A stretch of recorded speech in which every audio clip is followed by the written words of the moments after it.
Welcome to G3 media. ముందుగా headlines చూద్దాం. ఆధ్యాత్మిక హబ్ గా ఏపీని తీర్చిదిద్దుతామన్న సీఎం. యోగాంధ్ర కార్యక్రమంలో పాల్గొన్న చంద్రబాబు యోగా ఆరోగ్యానికి ఎంతో మేలు చేస్తుందన్న సీఎం. ఆధ్యాత్మిక పర్యాటక రంగాలకు ప్రాధాన్యం.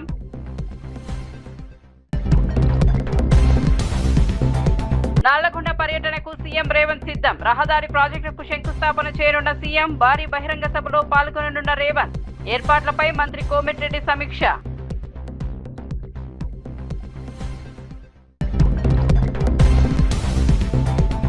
ఒడిశాలో 47,000 కోట్ల ప్రాజెక్టులకు మోదీ శ్రీకారం. తూర్పు భారత్ అభివృద్ధికి కీలక ద్వారమన్న ప్రధాని. రాష్ట్రానికి 20 లక్షల కోట్లు పెట్టుబడి ప్రతిపాదనలు. ద్రౌపది ముర్ముకు జన్మదిన శుభాకాంక్షలు తెలిపిన మోదీ. రైతు కుటుంబానికి అండగా నిలిచిన కేటీఆర్. ఆత్మహత్య చేసుకున్న రైతు కుటుంబానికి 3 లక్షల సాయం. రైతు సమస్యలు పరిష్కరించాలని ప్రభుత్వానికి డిమాండ్. రైతు బీమా పథకం పునరుద్ధరణ కోరిన కేటీఆర్.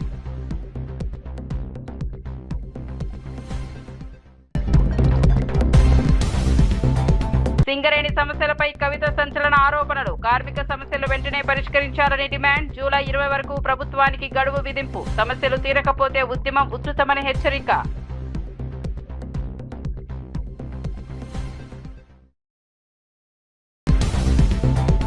ఆంధ్రప్రదేశ్ ను దేశానికి ఆధ్యాత్మిక హబ్ గా అభివృద్ధి చేస్తామని ముఖ్యమంత్రి చంద్రబాబు నాయుడు అన్నారు. అంతర్జాతీయ యోగా దినోత్సవం సందర్భంగా అమరావతిలోని ఉండవల్లి గుహాల వద్ద నిర్వహించిన యోగాంధ్ర కార్యక్రమంలో ఆయన పాల్గొన్నారు. ప్రముఖ యోగా గురువు బాబా రామ్దేవ్ ఆధ్వర్యంలో నిర్వహించిన యోగా సాధనలు నిర్వహించారు. ఈ సందర్భంగా యోగా వల్ల కలిగే శారీరక మానసిక ప్రయోజనాలను రామ్దేవ్ బాబా సీఎంకు వివరించారు. యోగా భారతీయ సంస్కృతికి ప్రతీక అని, ప్రపంచవ్యాప్తంగా దీనికి ఆదరణ పెరుగుతోందని చంద్రబాబు పేర్కొన్నారు. ఆరోగ్యవంతమైన సమాజ నిర్మాణంలో యోగా కీలక పాత్ర పోషిస్తోందని చెప్పారు. ఆధ్యాత్మిక ఆరోగ్యం, పర్యాటక రంగాల అభివృద్ధికి ప్రభుత్వం ప్రత్యేక ప్రాధాన్యమిస్తోందని వెల్లడించారు. Every year we'll celebrate, we'll showcasing. Why the future city Amaravati, sir? It's the very designation.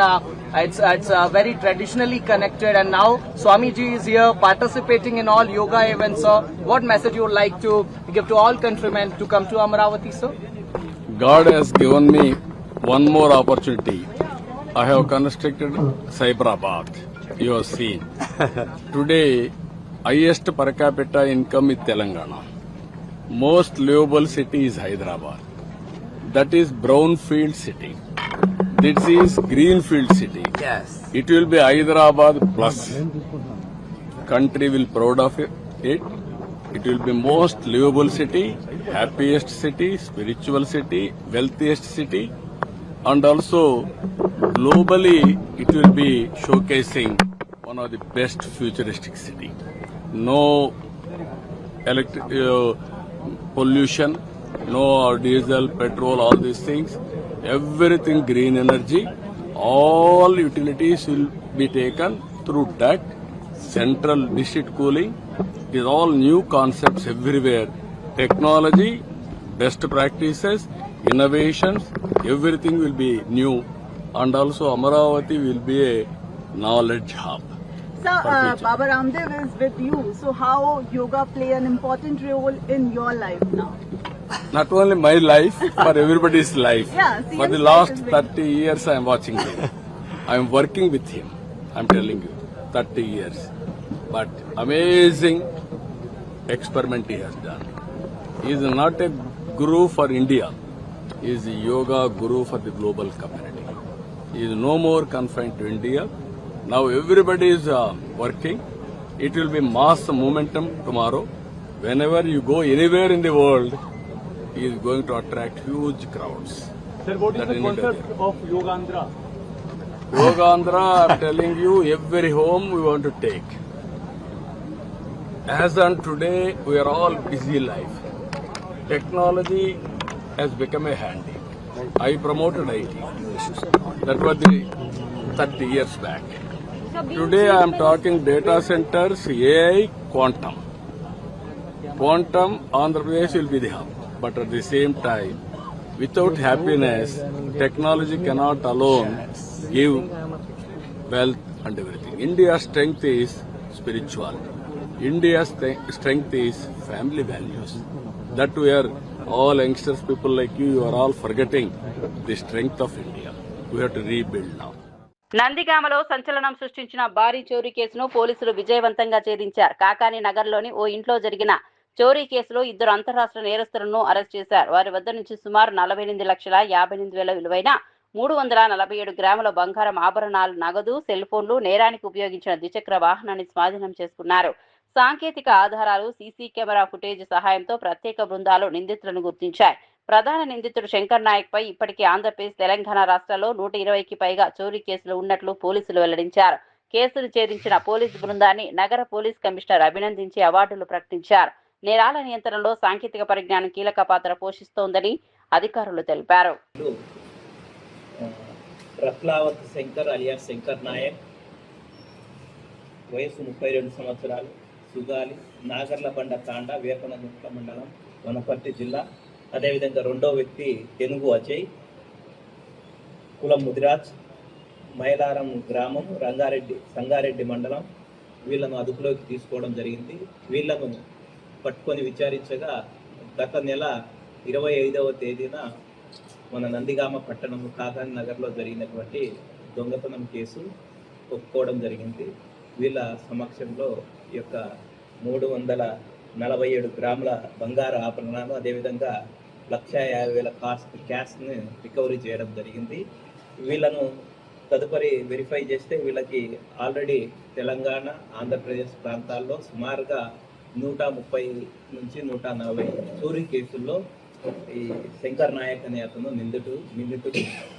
అదేవిధంగా ఇతని మీద గతంలో తెలంగాణ రాష్ట్రంలో దాదాపు 4 సార్లు పీడీ యాక్ట్ కూడా పెట్టి జైలు పంపించడం జరిగింది. అదేవిధంగా A3 తెనుగు అజయ్ మీద తెలంగాణ రాష్ట్రంలో సుమారు 8 కేసులు, డ్రగ్స్ సంబంధించిన కేసులు, చోరీ కేసులు ఇతని మీద నమోదు కాబడ్డాయి. ఈరోజు వీళ్ళను పట్టుకొని యాజ్ పర్ ప్రొసీజర్ ప్రకారంగా కోర్టులో ప్రొడ్యూస్ చేయడం జరుగుతుంది. వీళ్ళ నుంచి వీళ్ళను పట్టుకోవడంలో చాకచక్యం ప్రదర్శించినటువంటి మన టౌన్ సిఐ PCను, అదేవిధంగా వాళ్ళ సిబ్బంది బి మోహన్ రావు, అదేవిధంగా టెక్నికల్ SI. ఆదిలాబాద్ జిల్లా పొన్నగ్రామంలో ఆత్మహత్య చేసుకున్న రైతు పాండురంగ్ కుటుంబాన్ని బీఆర్ఎస్ వర్కింగ్ ప్రెసిడెంట్ కేటీఆర్ పరామర్శించారు. బాధిత కుటుంబానికి పార్టీ తరపున 3 లక్షల ఆర్థిక సహాయం అందజేశారు. అనంతరం మాట్లాడిన కేసీఆర్ హయాంలో రైతు సంక్షేమ పథకాల వల్ల రైతుల ఆత్మహత్యలు తగ్గాయని గుర్తు చేశారు. కాంగ్రెస్ ప్రభుత్వం వచ్చిన తర్వాత రైతుల పరిస్థితి మళ్లీ దయనీయంగా మారిందని ఆరోపించారు. రైతుల సమస్యలను వెంటనే పరిష్కరించాలని ప్రభుత్వాన్ని డిమాండ్ చేశారు. రైతు బీమా పథకాన్ని పునరుద్ధరించాలని కోరారు. రైతులపై రాజకీయ కక్షలు తీర్చుకోవద్దని ప్రభుత్వానికి హితవు పలికారు. రైతు కుటుంబాలకు భరోసా కల్పించాల్సిన బాధ్యత ప్రభుత్వంపై ఉందని స్పష్టం చేశారు. ఈ దౌర్భాగ్యపు కాంగ్రెస్ ప్రభుత్వం వచ్చిన తర్వాత ఇవాళ కుటుంబాలు మళ్ళీ ఒకసారి 3 పిల్లలు, భార్య, చిన్న పిల్లలు, అందరు ఇంకా చదువుకుంటున్న వయసులో ఉన్నోళ్ళు, వాళ్ళందరూ రోడ్డున పడే పరిస్థితి వచ్చింది. ఎన్ని ఎకరాల పొలం ఉన్నా, ఎంత పంట కష్టపడి పండించినా, ప్రభుత్వం రైతు బంధు ఇవ్వకపోయినా ఇవాళ మరి అమ్ముకుందామంటే కూడా కనీసం కొనేటోడు లేకపోతే ఆగమైపోయే పరిస్థితి మళ్ళీ ఒకసారి వచ్చింది. అందుకే రాష్ట్ర ప్రభుత్వానికి మా పార్టీ తరఫున ఏదో కొంత సాయం చేసినాం. ఒక 3 లక్షల రూపాయల కుటుంబానికి అండగా ఉండాలని చెప్పి పాండురంగ గారి కుటుంబానికి సాయం చేసినాం. కానీ ఇది ఏ కోశాన సరిపోదు. వాళ్ళకున్న అప్పులకు, వాళ్ళకున్న అవస్థలకు కనీసం మీరు రైతు బీమా కూడా ప్రీమియం కడతలేరు. ఇవాళ 7,000 రైతు బీమా మరి క్లెయిమ్స్ ఇంకా పెండింగ్ లో ఉన్నాయి. మీరు పైసలు కట్టలే ప్రభుత్వం. కేసీఆర్ గారు ఒక మంచి ఆలోచన చూడబెట్టిన కార్యక్రమం.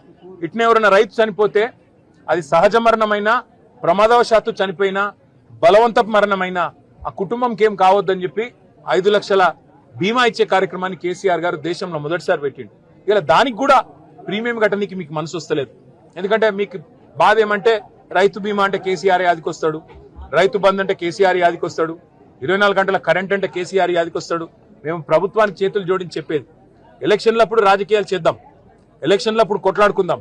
ప్రజలు ఎవరిని గెలిపిస్తే వాళ్ళు కుర్చీలో కూర్చుంటారు. కానీ మా మీద కోపం ఇవాళ రైతుల మీద తీయకండి. కేసీఆర్ పెట్టిన పథకం మీకు ఇష్టం లేకపోతే పేరు మార్చుకో, ఇందిరమ్మ బంధన్ పెట్టుకో, ఇంకో బంధన్ పెట్టుకో, ఏదో ఒకటి పెట్టుకో. కానీ పైసలు ఇవ్వు, కొను, పంటలు కొను, జొన్నలు కొను, వడ్లు కొను, వెంటనే పైసలు వెయ్యు. అంతేగాని ఈ రకంగా రాచి రంపాన పెట్టి మరి ఆ కుటుంబాన్ని ఇబ్బంది పెట్టవద్దు. పాండురంగ గారి కుటుంబానికి తప్పకుండా న్యాయం చేసేదాకా వదిలిపెట్టం. నేను ఆ కుటుంబానికి మాట ఇచ్చిన. 3 పిల్లలు ఉన్నారు, చదువుకుంటున్నారు. నేను వారికి మాట ఇచ్చాను, ప్రభుత్వం మెడలు వంచైనా సరే మీకు నష్టపరిహారం ఇప్పిస్తామని చెప్పాం. 25 లక్షల రూపాయలు ఇచ్చి తీరాల్సిందే. ఒక్కొక్క రైతు ఎవరైతే చనిపోయినాడో ఇవి ఖచ్చితంగా ప్రభుత్వము మరి ఉద్దేశపూర్వకంగా పంటలు కొనకపోవడం వల్ల, ప్రభుత్వం మీరు కావలసుకునే ఇవాళ పంటలు కొనకుండా ఎగ్గొట్టడం వల్ల, మీరు తప్పించుకునే ధోరణి అవలంబించడం వల్లనే రైతులు ఇవాళ మరి మార్కెట్ యార్డ్లలోనే విషం దాగి చచ్చిపోయే రోజులు వచ్చినాయి. అందుకే ఆ కుటుంబానికి న్యాయం జరిగేదాకా మా ఎమ్మెల్యే అనిల్ జాదవ్ గారు, పెద్దలు జోగు రామన్న గారు, మా ఆసిఫాబాద్ ఎమ్మెల్యే శ్రీమతి కోవా లక్ష్మి గారు, మేమందరం కూడా ఈ జిల్లా నాయకత్వం మొత్తం, మా రాష్ట్ర నాయకత్వం కూడా అండగా ఉంటుంది. అంతర్జాతీయ యోగా దినోత్సవం సందర్భంగా యోగాపై ప్రజల్లో అవగాహన పెంచాలని బీజేపీ నేత ఎన్ రామచంద్రరావు పిలుపునిచ్చారు. యోగా కేవలం శారీరక ఆరోగ్యానికే కాకుండా మానసిక ప్రశాంతతకు కూడా ఎంతో ఉపయోగపడుతుందని చెప్పారు. ముఖ్యంగా విద్యార్థుల్లో ఒత్తిడి, డిప్రెషన్ తగ్గించడంలో యోగా కీలక పాత్ర పోషిస్తుందని పేర్కొన్నారు. ప్రతి ఇంట్లో పిల్లలు, తల్లిదండ్రులు యోగాను నిత్య జీవితంలో భాగం చేసుకోవాలని సూచించారు. వృద్ధాప్యంలో కూడా ఆరోగ్యంగా ఉండేందుకు యోగా ఎంతో దోహదపడుతుందని తెలిపారు. యోగాను భారతదేశం ప్రపంచానికి అందించిన గొప్ప సంపదగా అభివర్ణించారు. ఇందిరా పార్క్ లో జరిగే యోగా దినోత్సవ కార్యక్రమంలో ప్రజలు పెద్ద ఎత్తున పాల్గొనాలని ఆయన పిలుపునిచ్చారు.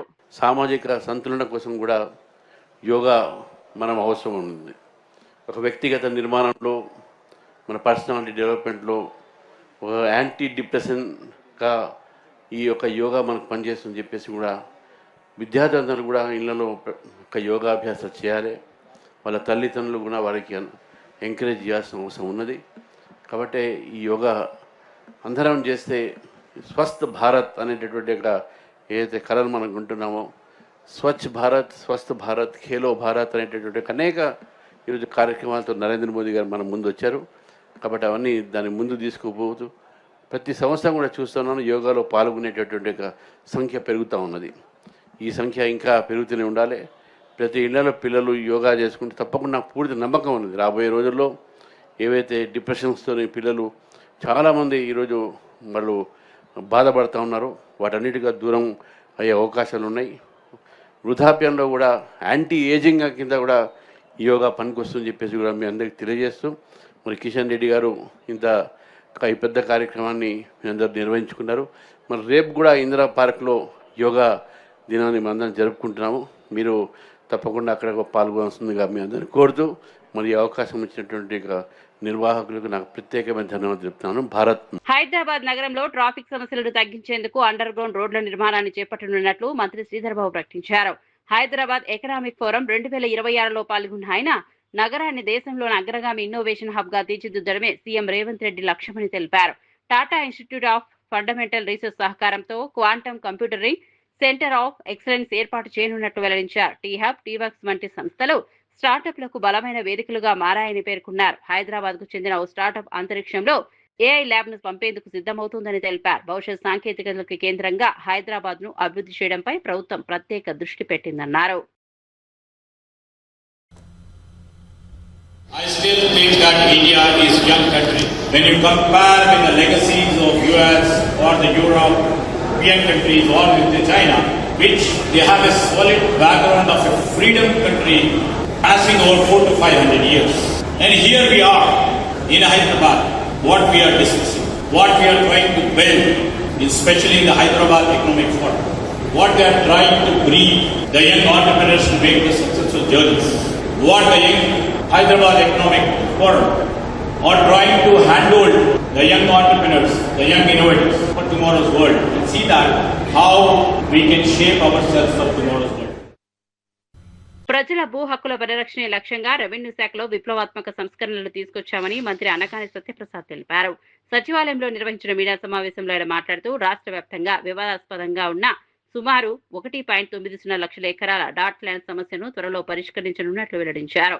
ఎన్నో ఏళ్లుగా పెండింగ్ లో ఉన్న ఈ సమస్యకు శాశ్వత పరిష్కారం చూపేందుకు ప్రభుత్వం చర్యలు తీసుకుంటోందన్నారు. గత ప్రభుత్వం భూ యాజమాన్య హక్కులపై ప్రజల్లో అనుమానాలు సృష్టించిందని విమర్శించారు.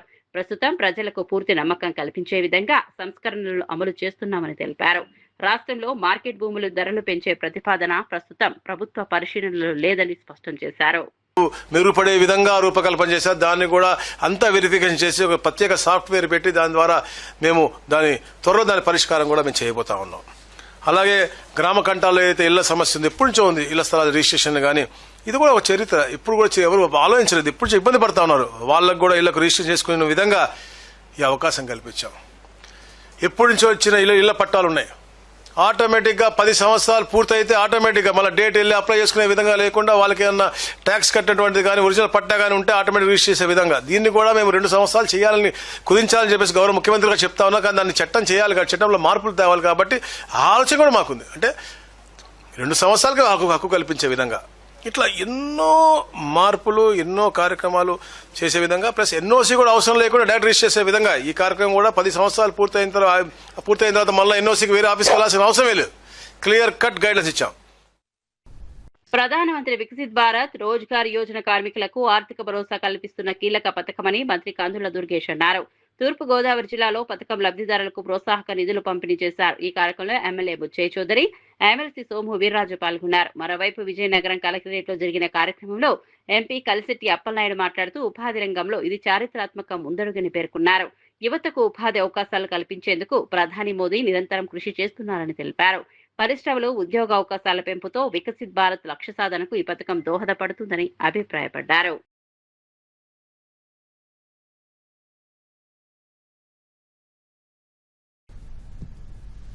దేశ ప్రధాని శ్రీ నరేంద్ర మోడీ గారి చేతుల మీదుగా 15 లక్షల మందికి లబ్ధి చేకూరే విధంగా 2,400 కోట్ల రూపాయలు డిస్బర్స్మెంట్ జరుగుతూ ఉంది.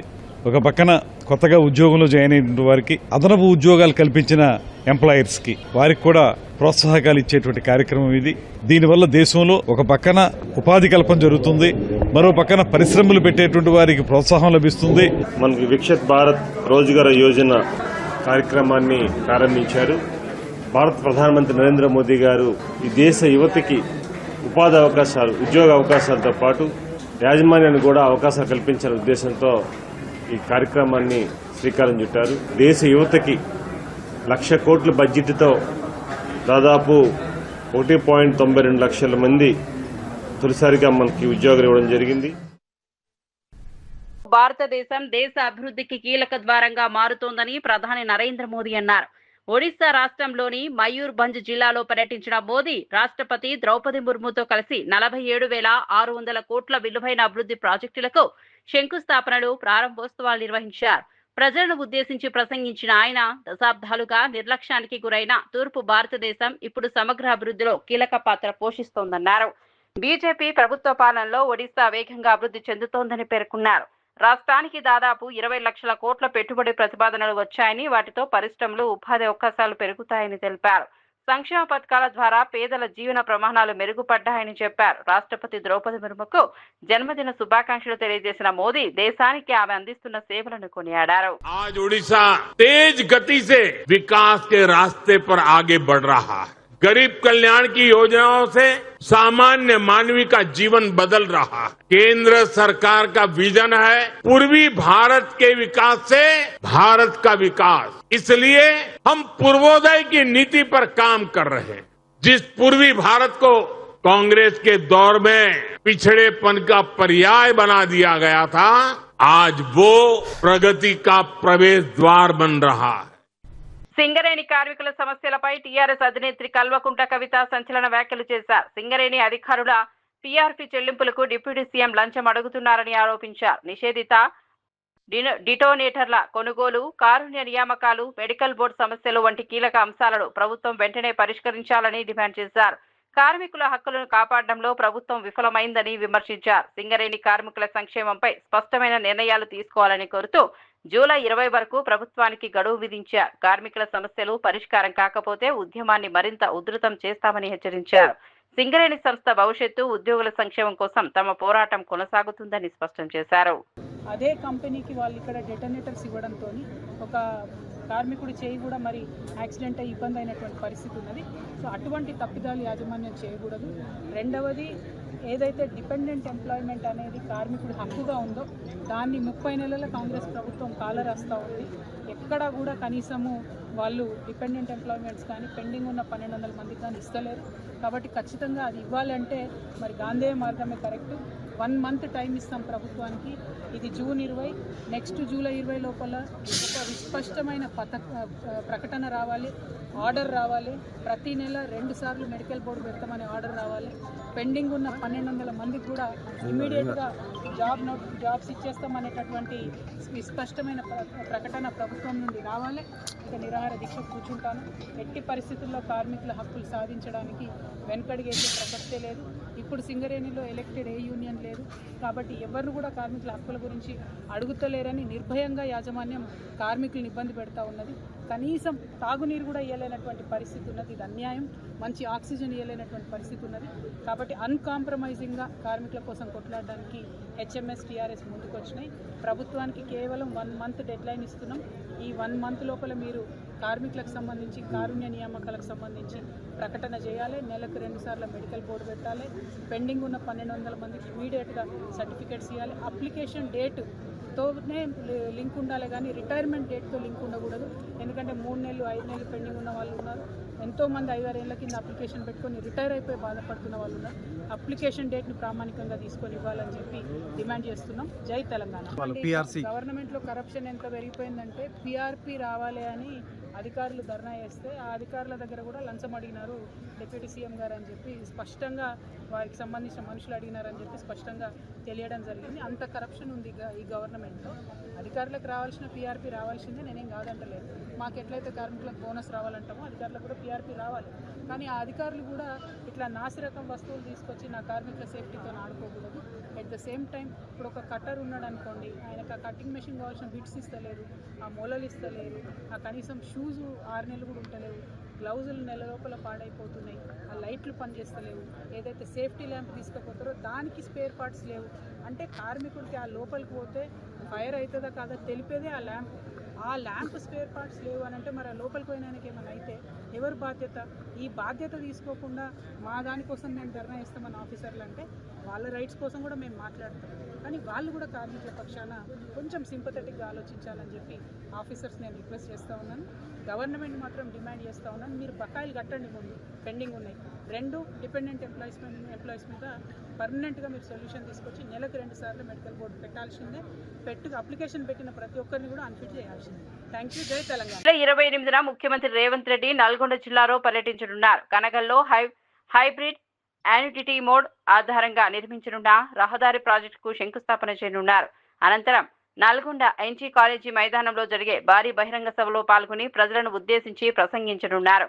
సీఎం పర్యటన ఏర్పాట్లను మంత్రి కోమటిరెడ్డి వెంకటరెడ్డి పరిశీలించారు. జిల్లా collector B Chandrasekhar, SP Sharath Chandra పవార్లతో కలిసి సమావేశమై ఏర్పాట్లపై సమీక్ష నిర్వహించారు. ప్రజలకు ఇబ్బందులు కలగకుండా అన్ని ఏర్పాట్లు పూర్తి చేయాలని అధికారులను ఆదేశించారు. ఈ పర్యటనలో అభివృద్ధి కార్యక్రమాలు, ప్రభుత్వ సంక్షేమ పథకాలపై సీఎం కీలక ప్రకటనలు చేసే అవకాశం ఉందని అధికార వర్గాలు తెలిపాయి.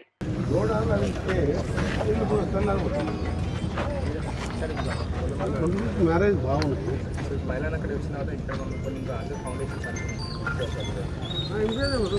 లేవట్టి దాన్ని మేము పడిపోయి అవసరం లేదు. 25 నిమిషాలు ల్యాండ్ అయితే ఆడ 15 నిమిషాలు అంతే. ఫ్లాట్ కొంచెం డిజైన్ చేపిస్తుంది. ఏది ఆర్ఎండ్బి డిజైన్ చేస్తే బస్సు వస్తుంది. అలాగే కాన్వే టీటీ సెంటర్లో ఎక్కడ ఉంటుంది ఆయన తెచ్చిపోతుంది. ఈ పబ్లిక్ కింద చేస్తుంది.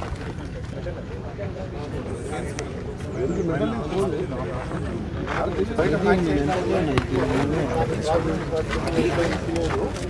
ఆ విలేజ్ పేరు బస్ చూసుకుంటారు.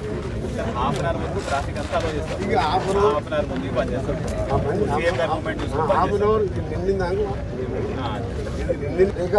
ఎప్పుడైనా ఖమ్మం ఉంటుంది ఫుల్ నిండిందాకనే వెళ్తాం. ఎందుకంటే అనిపించింది 35-40 మినిట్స్ వెళ్తాం.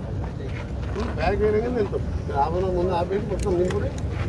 కృష్ణాలంక సాయి కృష్ణ లాకప్ డెత్ ఘటనపై తిరుపతిలో వైఎస్ఆర్సీపీ నేతలు నిరసన కార్యక్రమం నిర్వహించారు. మాజీ TTD chairman Bhumana Karunakar Reddy, MLA Abhinay Reddy ఆధ్వర్యంలో ర్యాలీ చేపట్టారు. ఈ ఘటనపై సీబీఐతో దర్యాప్తు జరిపించాలని డిమాండ్ చేశారు. సాయి కృష్ణ మరణానికి బాధ్యులపై కఠిన చర్యలు తీసుకోవాలని కోరారు.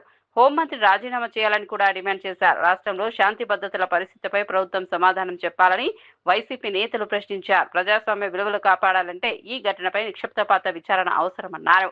బాధిత కుటుంబానికి న్యాయం జరిగే వరకు తమ పోరాటం కొనసాగుతుందని స్పష్టం చేశారు. యువకుడు క్రాంతి కుమార్ అనేటువంటి వ్యక్తి పురుగుల మందు తాగి ఆత్మహత్య చేసుకున్నాడు. దీనికి కారణం ఆ కృష్ణలంక సిఐ నాగరాజు అని ఆయన మరణ వాంగ్మూలంలాగా ఇచ్చి మరీ పురుగుల మందు తాగాడు. సాయి కృష్ణ అనేటువంటి యువకుణ్ణి పట్టుకొని లాడ్జీలో చిత్రహింసలు పెట్టి ఆ తరువాత ఈ నాగరాజు అనేటువంటి సిఐకి అప్పగిస్తే అతను పాశవికంగా హింసించి ఆ నాగరాజును హత్య చేసినారు. హత్య చేస్తే నిమ్మకు నీరెత్తినట్టు ఉండి సాయి కృష్ణ బూడిద కూడా అప్పగించకుండా పెద్ద గొప్పలు చెప్పుకుంటే కుదరదు. అందుకే మేము న్యాయ పోరాటం మా ప్రభుత్వం వచ్చిన తరువాత దీని వెనుక ఉన్నటువంటి బాసు బిగ్ బాసు అందరూ కూడా జైలుకు పోవటం ఖాయం. గత వైఎస్ఆర్సీపీ ప్రభుత్వ పాలనలో చేనేత రంగం తీవ్రంగా నష్టపోయిందని మంత్రి సవిత విమర్శించారు. కూటమి ప్రభుత్వం 2 ఏళ్లలో చేనేత రంగ అభివృద్ధికి అనేక చర్యలు చేపట్టిందని తెలిపారు. చేనేత కుటుంబాలకు గౌరవప్రదమైన జీవనం, ఆర్థిక భద్రత కల్పించడమే ప్రభుత్వ ప్రధాన లక్ష్యమన్నారు.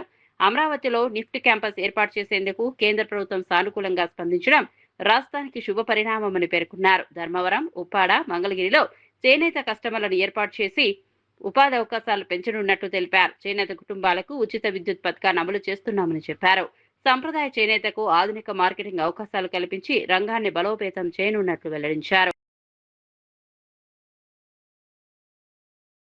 అందరికీ తెలుసండి, ఎందుకంటే రాష్ట్రం విడిపోయిన తర్వాత 14-19లో చేనేతకు ఒక స్వర్ణ యుగంలా జరిగింది. అనేక స్కీమ్స్ ఇవ్వడం జరిగింది. 1924లో ఏం చేశారో మన అందరికీ తెలుసు. ఈ రాష్ట్రాన్ని గొడ్డలతో రప్ప నరికి ఈ రాష్ట్రాన్ని భూస్థాపితం చేశారనే విషయం తెలుసు. అందులో చేనేతలు కూడా ఒకరు. మరి ఈరోజు ఇప్పుడిప్పుడే వెంటిలేటర్ మీద రాష్ట్రాన్ని ఆక్సిజన్ లెవెల్కి తీసుకొచ్చి ఈ రాష్ట్రాన్ని ఎక్సలేటర్ మీద తీసుకెళ్లాలన్నదే ముఖ్యమంత్రి గారి ఆలోచనలు. మరి గతంలో ఏం జరిగిందో చూసాం. మరి ఇప్పుడు చేనేతలకు మరి ఉచిత విద్యుత్ అందజేస్తూ మరి 50 సంవత్సరాలకే 4000 పెన్షన్ కూడా అందజేశాం. మరి దాంతోపాటు మరి యూనివర్సల్ హెల్త్ పాలసీ తీసుకొచ్చాం.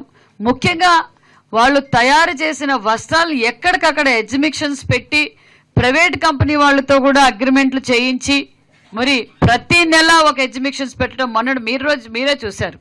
మనం అసెంబ్లీలో కూడా మరి ఎగ్జిబిషన్ పెట్టాం. మరి వైసీపీ ప్రభుత్వం చేనేతలకు ఏం చేసిందో మన అందరికీ తెలుసు. అంతేకాకుండా మరి అతి చిన్న సంస్థ ఆప్కో మీద కూడా 120 కోట్లు కేంద్రం నుంచి నిధులు తీసుకొచ్చి ఆ నిధులు ఎక్కడ డైవర్ట్ చేశారో ఏం చేశారో ఇంతవరకు అధికారులు కూడా ఆదేశించాం. మరి ఎంక్వైరీ జరుగుతూ ఉంది.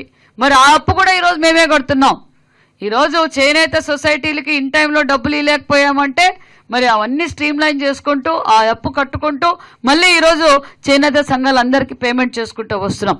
వైసీపీ పార్టీ చేనేతలకే కాదు ఈ రాష్ట్రాన్నే భూస్థాపితం చేసేసింది. ఇవి బులెటిన్ విశేషాలు. మరో బులెటిన్లో మళ్ళీ కలుద్దాం.